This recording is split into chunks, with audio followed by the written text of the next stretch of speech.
සිත සනසවන්නට මෙත් සිත පතුරුවාලෝ නූතනයේ සදහම් හඬ පටිගත කළ උත්තම දේශනා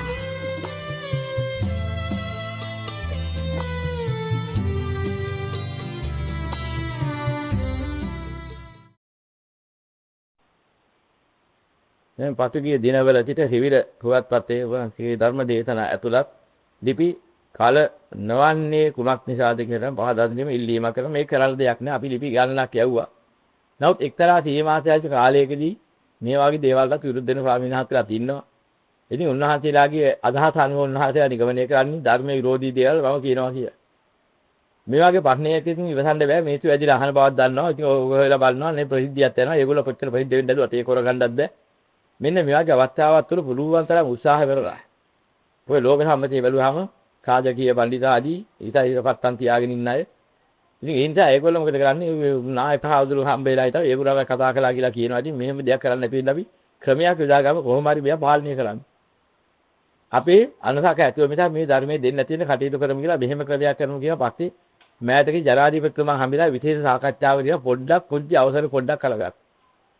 අපි හලකලා බලන්න කියලා මත්තම තරම් අවසරයක් අරගෙන ඒ අවස්ථාව දල වීමා කරේක පත්තරවල තියරලා තියනවලු මෙහෙම දෙයක් අහන්න තියෙනවා අරන් තියෙනවා ඒ නිසා කරුණා කරලා මේවා කොහොම සුද්ධ පරිච්ඡේද කරනකම් ඒවා දාන්න තු නවත්තන්න කියයි. ඉතින් මෙහෙම කතාවක් කිව්වයි කියලා ඒගොල්ලෝ ඒක නවත්තන්න කියන එක අපිට නොකිය දාන දීවි කැපුවා. ධර්මයේ ගැලපෙන්නේ නැහැ කියලා ඒ සඳහා වෙන් කරපු ඒ මේ දෙවෙනි කතුරු කෙනෙක් වශයෙන් ඒවා හිටපු කෙනෙක් එයාට අදහස් දෙන හැටියට කොටක් කපලා දාන්න පටන් ගත්තා. ඉවි බලනකොට අඩුයි. අර්ථය ගැලපිලා ඉන්නේ. පස්සේ ඇයි මෙහෙම කලේ මෙච්චර කාල නොකරන දෙයක් කියපුවාම ඒකට උත්තරයක් දෙන්නේ නැහැ. ඊට පස්සේ අනිත් හැරේ දැන් මට පස්සේ එහෙම දාන්න එපා කියලා ඒ වාදී කරලා ආයි කැපුවා. ඊට පස්සේ ලිපිය වල් නැහැ වැඩක් නැහැ හොදාලා කියලා. ඊට පස්සේ එයාගෙන් විශාල පිටසක් අහන්න පටන් ගත්තාම දීලා තියෙන පිළිතුර ඔන්න ඔහොම එකක්. ඒ ආරංචිය තමයි මාත් කිව්වේ හාවුදුරුන්ට කිව්වට පස්සේ මෙන්න මෙහෙමනේ. සායිමිකායික හාවුදුරු නායක හාවුදුරුන් කියන තවසයක් ඇතුළේ ලැබිලා තියෙනවා. අද එහෙම ඵල කරන්න එපා කියලා. ඉතින් අපිත් ඒක පොඩ්ඩක් කරකිලා තමයි මේ ටිකක් නැවැත්තුනේ. එකපාරේ දාන්න බෑ එහෙම කියලා. ඔයම කතාවක් කිව්වයි කිය. මට ඒක ප්‍රශ්නයක් නෑ දැන් මේ පරිදාවක් කියනවා. ඉතින් අපිට මම ඉතින් කිව්වා කවුරු හරි කමක් නෑ මේක වැරදි නම් හරි එක දන්න කෙනෙක් ඇති. කරුණා කළා මිනිතුන්ට දැනගන්න චාකක් දැනගන්න හරි එක ධම්මවන් දියයිලාවා. ඒතර ප්‍රශ්න ඉවරයි.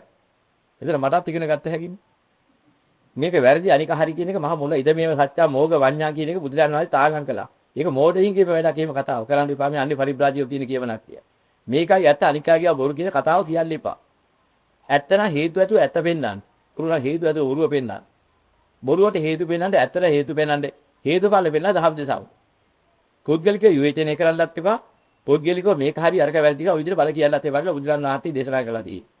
ඉතින් ඒ දේශනාවටත් විරුද්ධව තමයි අරක වැරදි මේක හරි ආදී වචනේ දහම් කියන්නේ. ඉතින් හරිනම් ඕක තරම් පුළුවන්. මේ පත්‍රෙත් මුලදී කිව්වා එක්තරා ස්වාමීන් වහන්සේ නමකට එහෙම එපා කියන නවත්තන්න කිව්වා. ඔබ වහන්සේට එහෙම කියන්නේ එපා. ඔබ වහන්සේ වැරදි නැහැ වැරදිට බව පෙලා ලිපියක් ලියලා දෙන්න. අපි ඒකත් බල කරනවා. එතකොට කවුරුද ඇත්ත හොයා ගන්නවන්නේ? ඒකට ඉදිරියපත් උනේ නෑ. ඕක නවත්තන්න ඔය පිටු වැඩ කී හිටියා නිසා ඒකයි උනේ. එහෙනම් හරි භාග පෙන්නලා ඉතින් අපිට ඇත්ත ලියලා එවන්ද? අපි ඒකත් බල කරන්න. එතන මේක ඇත්තට එහෙම හොයා ගන්න පුළුවන් කියලා. නමුත් ඒකට කැමතිුනේත් නෑ. ඉතින් අන්නේ ඉතින් ඔය වගේ ප්‍රශ්නයක් මතුවලා තියෙනවා. මට අවශ්‍යතාවයක් නෑ කොහොමවත් කාටවත් ඔය බලක් කරින් දෙන්න. ඕන කෙනෙක් ඉන්නවා නම් ඕන කෙනෙක් ඇවිදින් හරි කරගන්න. ඔය විදිහට දුන්නා කියලා දෙක නෑ ලෝක සම්මතයක් නිසා මම මේ පත්‍රයට ඔක ලියන්න ඉඩ තිබ්බේ. බලන කෙනෙක් ඉන්නවා නම් බලලා තේරුම් ගනි එහෙවත් නෑ කියන්නේ නෑ. ඒ මාටියු කීප දෙනෙක් හරි ඒක දැනගන්නවා. ඉතින් ඒ වාසනාව කර දිනන් එය කොයි මම කාටවත් නිගමනය කරලා දුන්නේ නෑ මේක පිළිගන්නේ මේක ඇත්ත කියලා. හිතලා බලන්න කියලා කිව්වා විතර පිළිගන්න කියලා මම කාටවත් කියන්නේ. මේ කියන බණ කියන්නේ කාටවත් පිළිගන්න මේක හරි කියලා නෙවෙයි. ඔය යාට මොලයක් තියෙනවා. හිතන්න ක්‍රමයක් තියෙනවා. මේක හිතලා බලලා හිතම් හරිද වැරදිද හිතලා බලන්න. හරිනම් ඒක තේරුම් ගන්න. ඒ ගම ඒකම නිගමනය කරන්නත් එපා එකපාරේ. කවුරු හරි වැරදි කියනනම් ඒක කොහොමද වැරදි කියන්නේ කියලා ඒවත් අහන්න හොයන්න.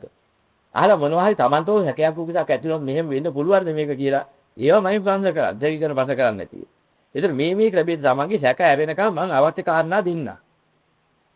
එතකොට එහෙම එකක් තමයි මෙච්චර කාල කියලා තියෙන්නේ. මම කියපේ වැරදි කියන අයින් කරලා දෙයක් තියෙනවා. පොතේ තමාල්ලාට මේ කියන වචනයක් පැටලීමකින් වැරදක් වෙන්න පුළුවන්. එයා කියන වචන වල මොකද සබරත්ඥයන් වහන්සේට විතරයි එහෙම පැටලීමක් නැත්තේ වචන තියල්ලම මොහොතක් ගන්න තීනුවණින් ඉතෝ දේශනාවේ. තාවකින්ට එහෙම එකක් නැහැ. ඒක කියනකොට කියන්න හසු මේක නෙමෙයි වෙන වචනෙහි වැටිලා කියවෙන්න පුළුවන්. ඔහොම කැලලක් අල්ලගෙන විවේචනය කරන්න එකක් කරන්න පුළුවන්. එහෙම නිසා දහම් අදහස ගන්න කෙනෙකුට විවේචනය කරන්න දෙයක් ඉදිරි වෙන්නේ අපේ දේශනාවල.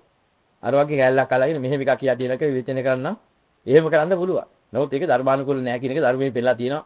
දහම් විවේචනය කිරීමට එහෙම ගන්න එපා කියලා වැරදි කියලා. ඉතින් ඒකයි හින්කුත් අපිට ඒකට කරන්න දෙයක් නෑ.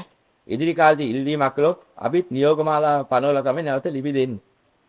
ආයි ඊට මතේ කපන්න එහෙම දෙන්නේ නැහැ කියලා පත්‍රය ප්‍රසිද්ධ කරන්න. අපි මෙහෙම මේක මේක නැවැත්තුවේ. ඒක මොකක්ද තියෙන ආකල්පයක් වැඩි දිනා වැඩි දිගා දැනගත්තා.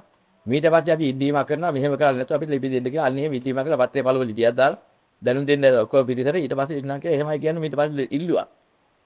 නැන්න බලහත්කාරී කොහොමද දෙන්නේ නැහැ ලිපියක් වා. ඒකයි කාරණා. මේ ලිපිය අවතනේ මේ අවතයක් දීලා තියෙනවා.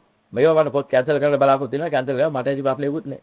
දැනගන්න ඕනේ නැහැ දැනගෙන තියෙනවා. හිතවල ලියවිට කැන්සල් කරන්න බෑනේ. ඒකයි කාරණා. අයි ප්‍රාමයක් නැහැ.